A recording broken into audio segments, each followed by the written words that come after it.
Hello students, हम लोग chapter पढ़ रहे हैं वृत्त और वृत्त के आज हम लोग कुछ प्रमेयों को देखने वाले हैं। प्रमेय नंबर 2 से देखिए, कह रहा है कि किसी बाह्य बिंदु से वृत्त पर खींची गई दो स्पर्श रेखाओं की लंबाइयां बराबर होती है। चलिए मैं यहाँ क्या कर लेता हूँ, एक वृत्त बना लेता हूँ और वृत्त का केंद्र हम लोग यहाँ पे ले लेते हैं O, और मैं यहाँ एक बाह्य बिंदु ले लेता हूँ P। देख लीजिए, कह रहा है ना किसी बाह्य बिंदु से, तो इस बाह्य बिंदु P से वृत्त पर खींची गई दो स्पर्श रेखाओं। अच्छा, यहाँ से मैं स्पर्श रेखा खींचूंगा तो हम लोग जानते हैं कि किसी वृत्त के बाह्य बिंदु से हम लोग क्या करते हैं, वृत्त पर दो स्पर्श रेखाएं खींच सकते हैं। ये आपकी दो स्पर्श रेखाएं हो गई, ये दोनों स्पर्श रेखाओं की लंबाई बराबर होगी। तो ये यहाँ ए देते हैं स्पर्श बिंदु को, यहाँ बी देते हैं, यानी कि यह पी ए पी बी के बराबर होगा। ये हमें सिद्ध करके दिखाना है। ये ना कह रहा है कि लंबाइयां बराबर होंगी स्पर्श रेखाओं की। चलिए तो पहले यहाँ लिख लेते हैं क्या दिया हुआ है।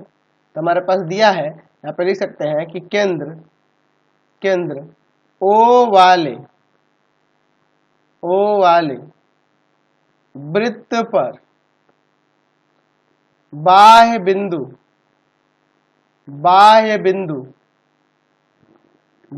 बिंदु P से दो स्पर्श रेखाएं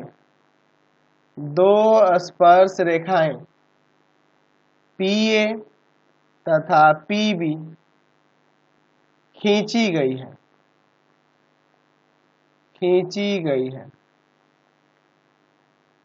ठीक है, ये हम लोग दो स्पर्श रेखाएं खींचे हैं यहाँ पर। चलिए अब इसके बाद देखिए, तो सिद्ध करना है कि ये दो स्पर्श रेखाएं क्या होंगी, बराबर होंगे, PA PB के बराबर होगा। ये हमें साबित करना है।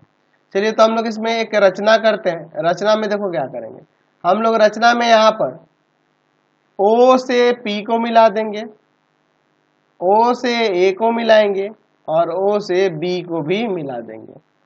ठीक है, तो ये जो आप देख रहे हैं OA और OB, यह दोनों क्या है, त्रिज्या है। और त्रिज्या जो होती है, वृत्त की त्रिज्या जो होती है स्पर्श रेखा के स्पर्श बिंदु पर लंब होती है, यानी कि यहाँ भी 90 होगा और यहाँ भी 90 होगा, लंब होगा। तो एक काम करो, ये भी रचना है तो इनको तो पहले डॉटेड कर दो आप। ठीक है, और मैंने जो रचना में किया है यहाँ फिगर में, वही चीज मैं यहाँ लिखूंगा कि मैंने OP OA तथा OB को मिलाया। ये हमने किया है। अब इसका प्रमाण देखिए, हम लोग क्या करेंगे ना, इन दोनों त्रिभुजों को सर्वांगसम कर देंगे तो आपका PA PB के बराबर हो जाएगा CPCT से। चलिए तो हम लोग सर्वांगसम करते हैं। तो यहाँ पर लिखेंगे त्रिभुज POA तथा त्रिभुज POB में, ध्यान से देखिए, POA और POB में, इन दोनों त्रिभुजों में देखिए तो क्या हो जाएगा। तो पहला तो हम लोग लिख सकते हैं कि एंगल OAP बराबर में एंगल OBP, ये दोनों बराबर होंगे एंगल, ये भी 90 होगा, ये भी 90 होगा, प्रत्येक 90। अच्छा, ये 90 होने का रीजन क्या है, तो हम लोग पढ़े हुए हैं प्रमेय फर्स्ट में कि त्रिज्या जो होती है, वृत्त की त्रिज्या स्पर्श रेखा के स्पर्श बिंदु पर लंब होती है, इसलिए ये 90 हो जा रहा है प्रत्येक, ये दोनों 90। अच्छा, दूसरा चीज, यह OP जो है ना, OP यह दोनों में है, दोनों त्रिभुजों में है, इसमें भी है और इसमें भी है, उभयनिष्ठ है, उभयनिष्ठ। और तीसरा चीज क्या हो जाएगा, तो OA बराबर में OB, दोनों त्रिज्या है ना जी, एक ही वृत्त की त्रिज्या है, तो ये बराबर होंगी, एक ही वृत्त की त्रिज्याएं आपस में बराबर हो जाएंगी ना, बिल्कुल हो जाएंगी। चलिए तो यहाँ से हम लोग दोनों त्रिभुजों का सर्वांगसम नहीं लिख सकते हैं, तो त्रिभुज POA सर्वांगसम हो जाएगा त्रिभुज POB के। कैसे, राइट हाइपोटेनस साइड, RHS सर्वांग समता से। जब ये सर्वांगसम हो गया तो CPCT से PA बराबर में PB हो जाएगा। कैसे, CPCT से, समझ गए ना। Corresponding parts of congruent triangle. ठीक है, चलिए अगला प्रमेय देखते हैं। प्रमेय 3 क्या कह रहा है कि यदि वृत्त की स्पर्श रेखा के स्पर्श बिंदु से एक जीवा खींची जाए तो इस जीवा द्वारा दी हुई स्पर्श रेखा के साथ बनाए गए कोण संगत एकांतर खंडों में बनाए गए कोण के क्रमशः बराबर होते हैं। चलिए मैं एक काम करता हूँ, यहाँ पे पहले फिगर बना देता हूँ। इसके लिए मैं यहाँ एक वृत्त ले लेता हूँ। क्या कह रहा है कि यदि वृत्त की स्पर्श रेखा के स्पर्श बिंदु से, अच्छा मैं इस पे एक स्पर्श रेखा भी खींच लेता हूँ। चलिए यह आपकी एक स्पर्श रेखा हम लोग यहाँ पे इसे ले लेते हैं। ये आपकी एक स्पर्श रेखा हो गई, इसका नाम हम लोग कुछ यहाँ पे देते हैं। मान लीजिए इस स्पर्श रेखा का नाम हम लोग PQ ले लेते हैं। ठीक है, अच्छा, और इसका स्पर्श बिंदु यहाँ पर हम A ले लेते हैं। तो क्या कर रहा है कि स्पर्श रेखा के स्पर्श बिंदु से एक जीवा खींची जाए, तो एक मैं यहाँ पे जीवा मान लो ऐसे खींच देता हूँ A, और ये इधर B, A भी एक जीवा हो गई। तो क्या कह रहा है, जीवा खींची जाए तो इस जीवा द्वारा दी हुई स्पर्श रेखा के साथ बनाए गए कोण, तो इस जीवा द्वारा स्पर्श रेखा पर बनाए गए कोण इधर एक ये हुए और एक इधर कोण ये वाला होगा। ये ना दो कोण दिख रहे हैं। तो क्या कह रहा है, बनाए गए कोण संगत एकांतर खंडों में बनाए गए कोणों के क्रमशः बराबर होंगे। अच्छा अच्छा, एकांतर खंडों में, यानी कि एक इधर एकांतर, यहाँ पे एक ले सकते हैं और एक इधर ले सकते हैं। तो मैं इस पे दो अन्य बिंदु ले लेता हूँ। मैं यहाँ पर एक अन्य बिंदु C ले लेता हूँ और इधर एक अन्य बिंदु D ले लेता हूँ। तो इस पर बनाए गए कोण किसके द्वारा, इस जीवा के द्वारा।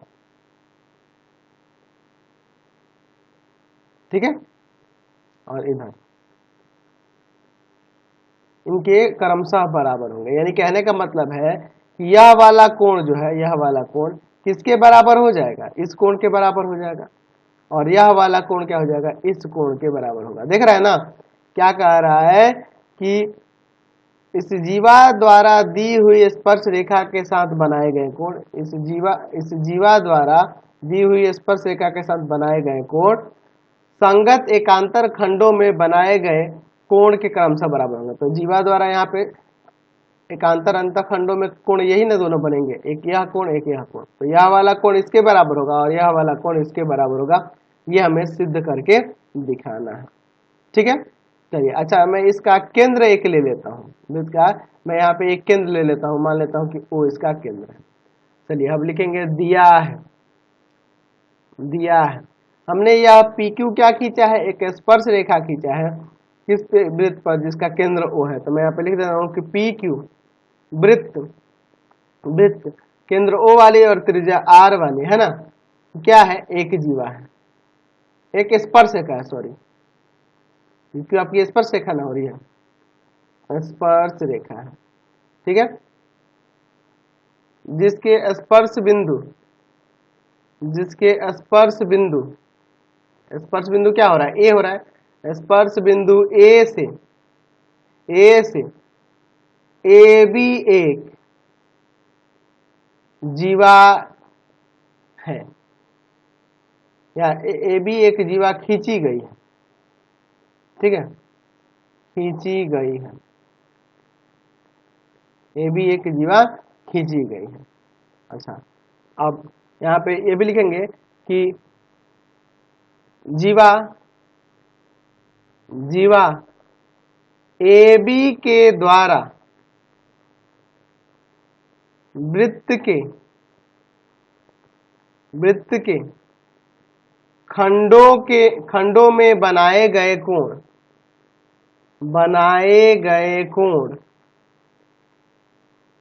एंगल ACB तथा एंगल ADB है। ठीक है, तो सिद्ध करना है, क्या सिद्ध करना है, तो हमें सिद्ध करना कि यह वाला कोण इस कोण के बराबर हो जाएगा।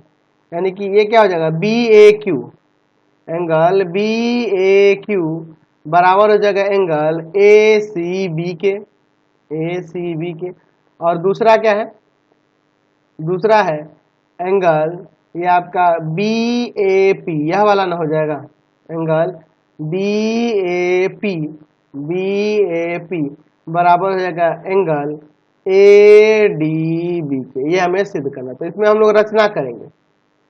रचना में क्या करेंगे, हम लोग क्या करते हैं यहाँ पर ना, इसका एक व्यास खींच लेते हैं। ये ए से ही होकर जाएगा, ए बिंदु से होकर जाने वाला एक वृत्त का व्यास खींच लेते हैं और फिर हम लोग इस बी से इसको मिला देते हैं यहाँ पर। ठीक है, यहाँ कोई बिंदु देते हैं, मान लो ई देते हैं। ठीक है, इसको मैं डॉटेड कर दूंगा क्योंकि हमने ये रचना की है। चलिए, हमने क्या किया है कि एक व्यास ए ओ ई, देख रहा ना, व्यास ए ओ ई खींचे। अच्छा, और बीई को मिलाया। ये हमने काम किया है। चलिए अब इसका हम लोग प्रमाण देखते हैं। ठीक है, अच्छा अब फिगर में देखो आप, यह ए जब व्यास है तो ये आपका अर्धवृत्त होगा और अर्धवृत्त का कोण क्या होता है, समकोण होता है। यह कोण समकोण हो जाएगा ना। यहाँ पर हम लोग लिख सकते हैं कि एंगल ए बी ई बराबर में 90। हम लोग क्या लिख सकते हैं कि अर्धवृत्त का कोण समकोण होता है, इसलिए 90 लिख दिए। ठीक है, चलिए अब इसके बाद देखिए, यह जो देख रहे हैं यहां से अगर OA को आप देखो तो OA क्या है, OA आपकी त्रिज्या होगी और त्रिज्या जो स्पर्श बिंदु से मिलेगी वह क्या होगी, यहाँ पर लंब होगी कि नहीं, स्पर्श रेखा पर बिल्कुल लंब होगी। तो हम लोग दूसरा यहाँ पे लिख सकते हैं कि आपका एंगल EAQ भी 90 होगा। क्यों 90 होगा, क्योंकि ये जो आपका OA होगा इस PQ पे लंब होगा। ठीक है, OA जो होगा PQ पर लंब होगा, तो ये 90 डिग्री हो जाएगा। ठीक है, ये आपकी त्रिज्या है और त्रिज्या को स्पर्श बिंदु से मिला है तो वह स्पर्श रेखा पर लंबी होगी।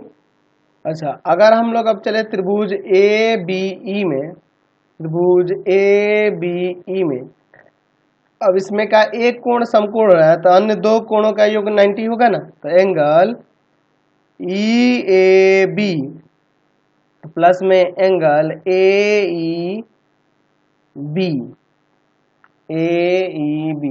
बराबर में हम लोग लिख सकते हैं ना 90। क्यों, क्योंकि हम लोग यहाँ पे देख रहे हैं कि चूंकि एंगल ABE 90 है तो ये त्रिभुज के अन्य दो कोणों का योग भी 90 हो जाएगा।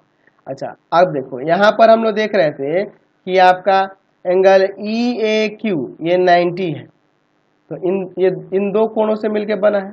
कौन कौन सा, तो ये देख रहे हैं कि एंगल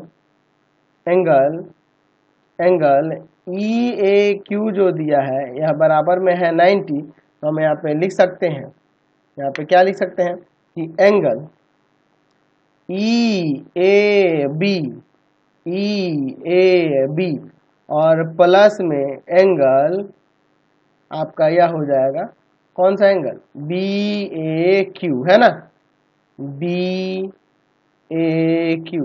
बराबर में 90। ठीक है, तो आप एक काम करो, यहाँ पे देखो, इसको आप समीकरण 1 कर लो। ठीक है, और इसको समीकरण 2 कर लो। अब लिखो समीकरण 1 तथा समीकरण 2 से, समीकरण 1 तथा समीकरण 2 से ये दोनों एक दूसरे के बराबर हो जाएंगे। तो एंगल EAB प्लस में एंगल AEB बराबर में एंगल EAB और प्लस में एंगल BAQ। तो देखो ये दोनों कट जाएगा तो एंगल AEB इक्वल टू में हो जाएगा आपका एंगल BAQ। ठीक है, AEB यह वाला कोण आपके BAQ इसके बराबर हो जाएगा। अच्छा, अब देखिए, हम लोग जानते हैं कि चूंकि हम लोग ये पढ़े हुए हैं कि एक ही वृत्तखंड द्वारा बने कोण बराबर होते हैं, बने कोण बराबर होते हैं। तो देख लीजिए, यह कोण इस कोण के बराबर होगा ना, दोनों एक ही वृत्तखंड द्वारा बना है, इसी के द्वारा यह भी बना है और यह भी बना है। तो यहाँ पे क्या हो जाएगा कि एंगल आपका ए सी बी बराबर में एंगल ए ई बी, यह दोनों कोण आपस में बराबर हो जाएगा। तो ए ई बी है तो ये दोनों आपस में नहीं इक्वल हो जाएगा, इसलिए यहाँ पे लिख सकते हैं कि एंगल बी ए क्यू जो होगा बराबर हो जाएगा एंगल ए सी बी के, हो जाएगा। ये पहला वाला हिस्सा हो गया। अब हमें यह कोण जो है ना इस कोण के बराबर दिखाना है, ठीक है। तो यहाँ पर अगर मैं लिखूं, अब देखो अगर मैं यहाँ पे लिखूं कि एंगल ए सी बी और प्लस में एंगल ए डी बी तो बराबर में 180 लिख सकता हूँ ना, ए डी बी इन दोनों का योग, क्योंकि ये आपका कैसा दिख रहा है, ये जो आप देख रहे हो ए सी बी डी ये चक्रीय चतुर्भुज है। ए सी बी डी एक चक्रीय चतुर्भुज है, चक्रीय चतुर्भुज है। और चक्रीय चतुर्भुज की है ना, चक्रीय चतुर्भुज है और चक्रीय चतुर्भुज के सम्मुख कोणों के प्रत्येक युग्म का योग जो है आपका क्या होता है 180 होता है। इन दोनों का योग 180 हो जाएगा, समझे ना। अब देखो, अब उसके बाद आप नीचे देखो, यहाँ पर इन दोनों का भी योग 180 होगा ना रैखिक युग्म से। इसको आप समीकरण 3 कर लो। अच्छा, अब लिख सकते हैं कि एंगल बी ए पी और प्लस में एंगल बी ए क्यू बराबर में 180 हो जाएगा रैखिक युग्म से, रैखिक युग्म से। इसको समीकरण 4 कर देते हैं। तो लिखेंगे समीकरण 3 तथा समीकरण 4 से इन दोनों को एक दूसरे के बराबर कर देंगे। तो यहाँ से angle B A P plus angle B A Q बराबर हो जाएगा एंगल ए सी बी और प्लस में एंगल ए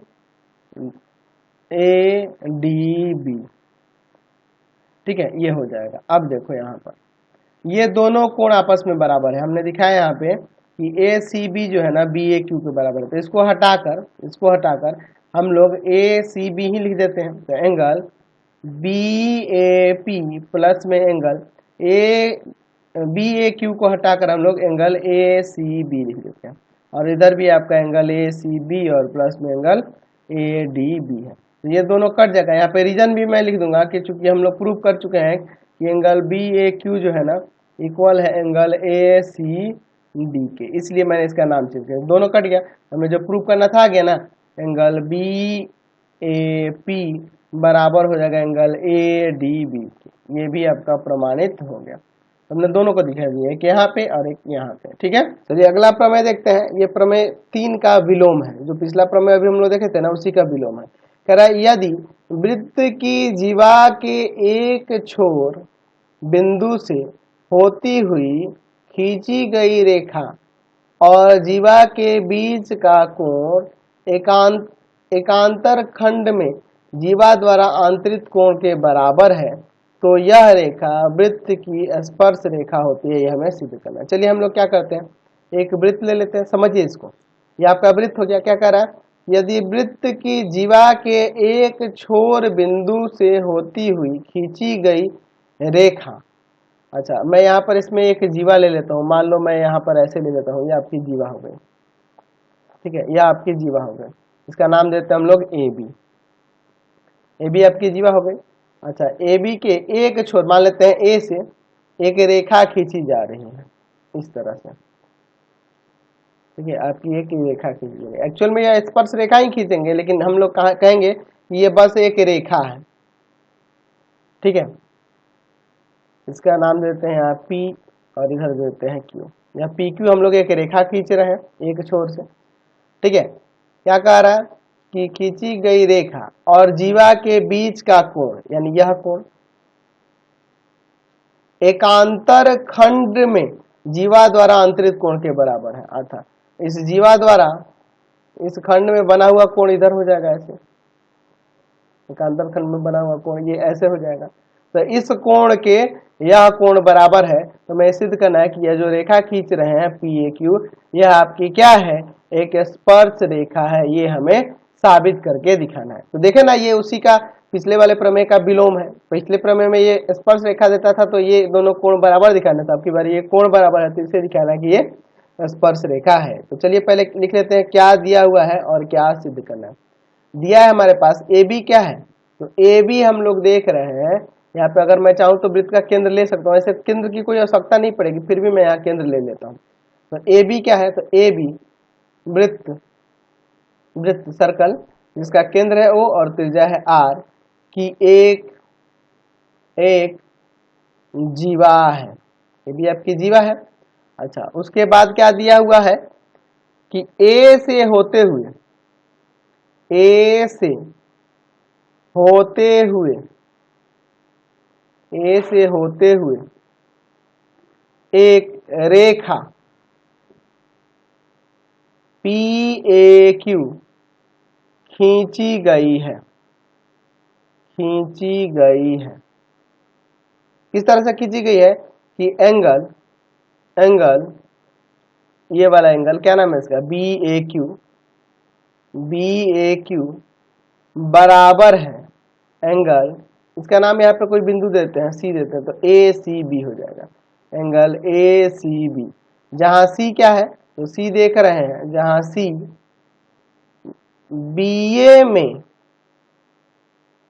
B और A के अतिरिक्त अन्य बिंदु है, ठीक है, B तथा A के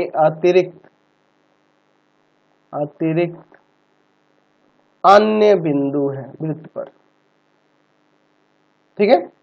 चलिए तो यहाँ लिखेंगे सिद्ध करना है, तो सिद्ध करना है, क्या सिद्ध करना है, तो सिद्ध करना है कि यह PAQ जो है ना, PAQ वृत्त के बिंदु, वृत्त के बिंदु A पर स्पर्श रेखा है, ये हमें साबित करके दिखाना है।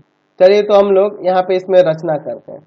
अच्छा, जब ये PAQ स्पर्श रेखा नहीं है तो मैं इस बिंदु A से एक स्पर्श रेखा खींच सकता हूँ, क्योंकि A अगर एक बिंदु है तो वहां से हम लोग एक स्पर्श रेखा खींच सकते हैं ना। तो हम लोग ये मान लेते हैं कि यह आपकी एक स्पर्श रेखा हमने खींच दिया है A बिंदु से, ठीक है। और इसका नाम हम लोग यहाँ पे कुछ देते हैं, यहाँ पे देते हैं P डैश और यहाँ पे देते हैं Q डैश। और ये चूंकि आपकी रचना है तो इसे डॉटेड कर दो, इसे डॉटेड कर दो, ठीक है। हम लोग यहाँ रचना में क्या लिखेंगे कि रचना में हमने क्या किया कि है ना, A से होते हुए, A से होते हुए एक स्पर्श रेखा, एक स्पर्श रेखा P डैश AQ डैश खींचे। ये हम लोग काम किए हैं, ठीक है। चलिए तो अब इसका प्रमाण देखते हैं। यहाँ पे हमने रचना से क्या किया है कि ये एक स्पर्श रेखा खींचा है, तो हम लोग देख रहे हैं रचना से क्या देखा है कि A से होते हुए एक स्पर्श रेखा, एक स्पर्श रेखा P डैश AQ डैश खींचा हुआ है, रचना से ही है, ठीक है। तो जब यह स्पर्श रेखा है तो स्पर्श रेखा द्वारा इसके जीवा द्वारा जो कोण अंतरित होगा यहाँ पर, यह कोण इस कोण के बराबर हो जाएगा, बिल्कुल होगा ना जी। हम लोग अभी जो पिछला प्रमेय में प्रूफ किए थे उसी से तो हम लोग लिख सकते हैं कि यहाँ पर आपका angle BAQ dash, BAQ dash ये पूरा यहाँ से यहाँ तक बराबर हो जाएगा एंगल ACB के, पिछले वाले प्रमेय से। अभी जो देख रहे हैं कि यह स्पर्श रेखा है और यह आपकी क्या है, यह आपकी जीवा है, तो जीवा और स्पर्श रेखा के बीच ये बना हुआ कोण इस कह सकते हैं कि इस जीवा द्वारा यहाँ इसके आंतरिक कोण के बराबर होगा, ठीक है, कह सकते हैं ना। और चूंकि हमारे पास एक और चीज दिया है कि एंगल BAQ एंगल ACB के बराबर है, यह दिया है। तो देखो ये भी ACB है, ये भी ACB है, इसलिए ये इसके बराबर, यानी कि एंगल BAQ' बराबर हो जाएगा एंगल BAQ के। ठीक है। अच्छा, जब ये देखो BAQ और ये BAQ', यह दोनों कोण एक दूसरे के बराबर तभी हो सकते हैं जब आपका ये समपाती होंगे, ये दोनों एक दूसरे के समपाती होंगे, तभी ये संभव है। ठीक है। हम यहाँ पे लिख सकते हैं कि ये जो आप यहाँ से इसका आधा देखोगे तो एक किरण कहलाएगी, है ना, किरण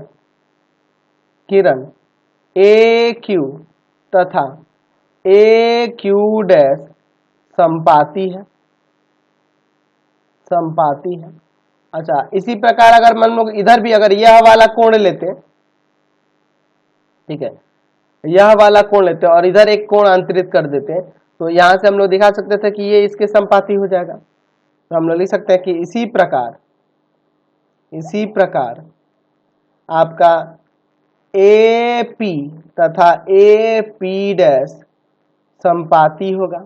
तो जब ये दोनों संपाती होंगे या इसके ऊपर एक दूसरे से अलग नहीं है, एक दूसरे के पे साथ साथ चल रहे हैं, यानी कहने का मतलब कि ये PAQ और P'-AQ' ये दोनों एक साथ साथ संपाती हैं, इसका मतलब यही ना हुआ।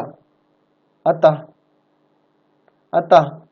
PAQ तथा P'-AQ'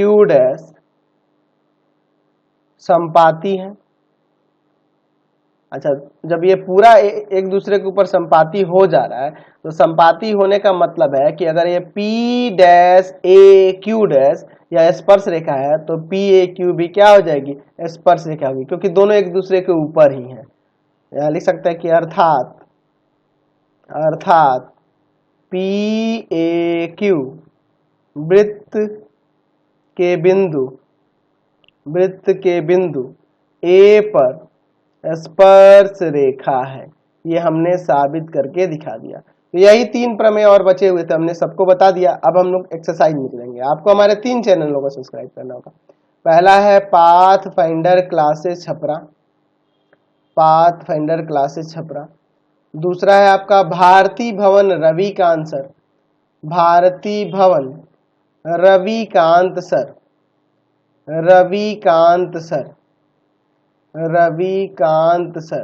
और तीसरा चैनल है रविकांत सर के नाम से।